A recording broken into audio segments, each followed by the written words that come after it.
Hi and hello everyone, this is Srishti Tarun Jain and today I'm going to talk to you about a very interesting topic.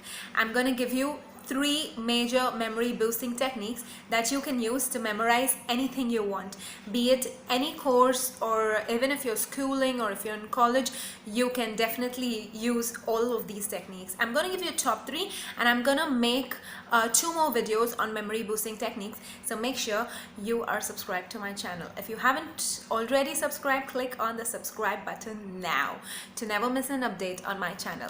So coming back to the techniques, let's go. Number one is acronyms. Acronyms is a very widely used technique. Acronym is a technique which really helps to boost the memory power you have. It helps you to hang words to letters of the English alphabet. Now let me give you an example. We read newspaper every day. Do you know the full form of news? News itself is an acronym which means North, East, West, South. So that makes it NEWS. So a lot of times, yes, I do realize that because of acronyms you actually forget what it really stands for behind it, but I'm sure now that you've got into studies and you know how to remember things, you can use this in the right way. Like, say for example, in school we say we have a PT period. Now what is PT? PT is playing time or playtime. Again, that's an acronym. So say for example, you have a lot of pointers that you need to remember for a particular answer. So what you do is you jot down the keywords in each of the points and then take the first alphabet of every keyword and write it in a sequence which makes it into a word. So that's how you can use acronyms. The second technique is acrostics. Acrostics is a less heard of technique. This is basically where, again, this comes from acronyms. So once you take the keywords of all the pointers that you need to remember and you take the first alphabet and you try to form a word, a lot of times you may not be in a position to form a word as such. Okay, so what you do is you form sentences to remember those pointers. I know it sounds complicated, but trust me, it is really simple. Let me give you an example. Say for example, you want to remember the alphabets A, B, C, D, E. I know these are in a chronological order, but I'm taking a very simple example to make sure you understand what I'm trying to say. So instead of remembering A, B, C, D, E is the acronym for a particular answer, you can remember a boy called Dennis eats fish.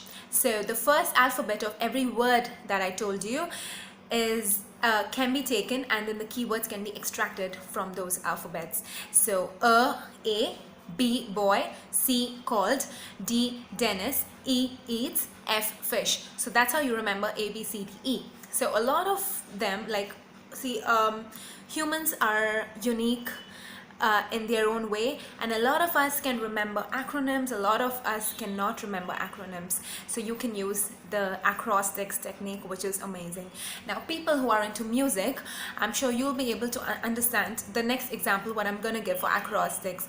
You know that our notes, be it you may probably play a keyboard or a guitar, our notes or strings go like this. You have a E, G, B, D, F, etc.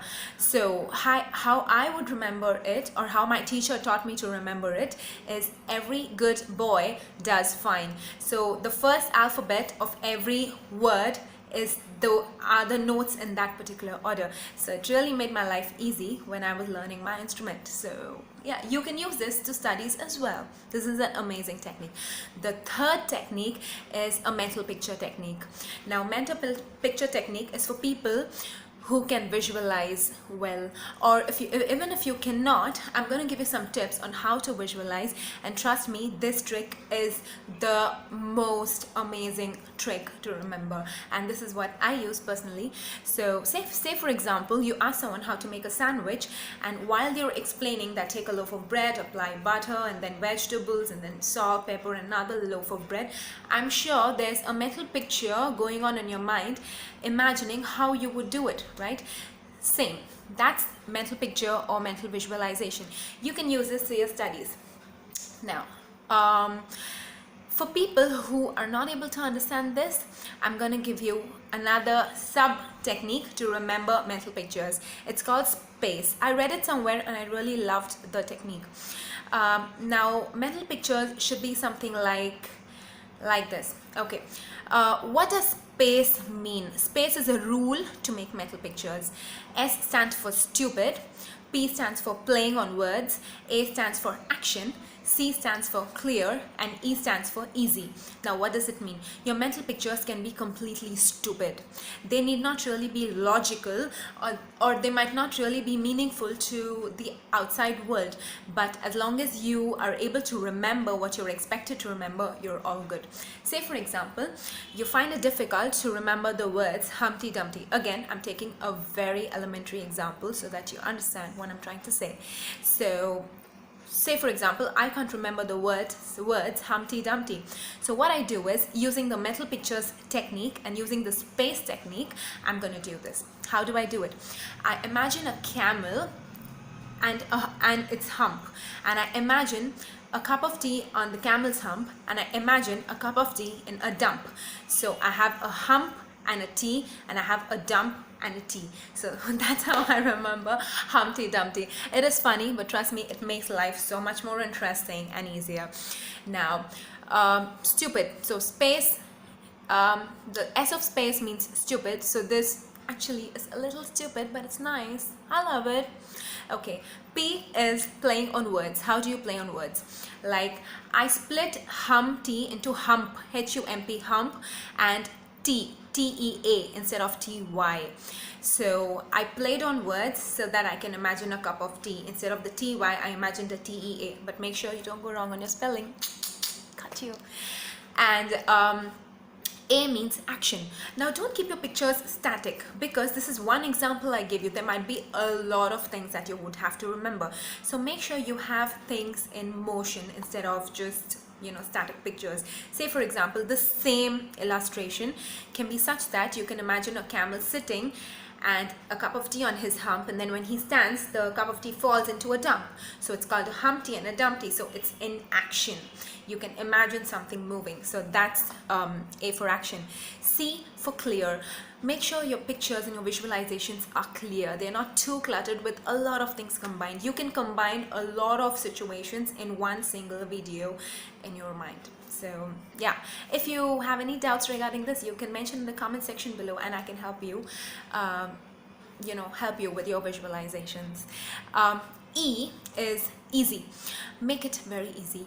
You should not really take effort to remember the hints to your answers. You should actually take effort to remember the answers, but not the hints for the answers. Hints are supposed to make your memory more sharper and your recollecting power easy, right? So that's the space rule, which is S for stupid, P for playing on words, A for action, C for clear, and E for easy. So to sum up, we learned 3 techniques today, which is acronyms, acrostics, and mental pictures. This is it for now. I'm gonna come up with 2 more videos on memory boosting techniques, and if you think I should talk on some other topic as well, make sure you mention in the comment section below. And I wish you all the best for any course you're doing, whether it be CA, CS, schooling, college, anything at all. And make sure you share this video with a lot of your friends. You never know whom you may help. Spread love. So see you soon. Bye.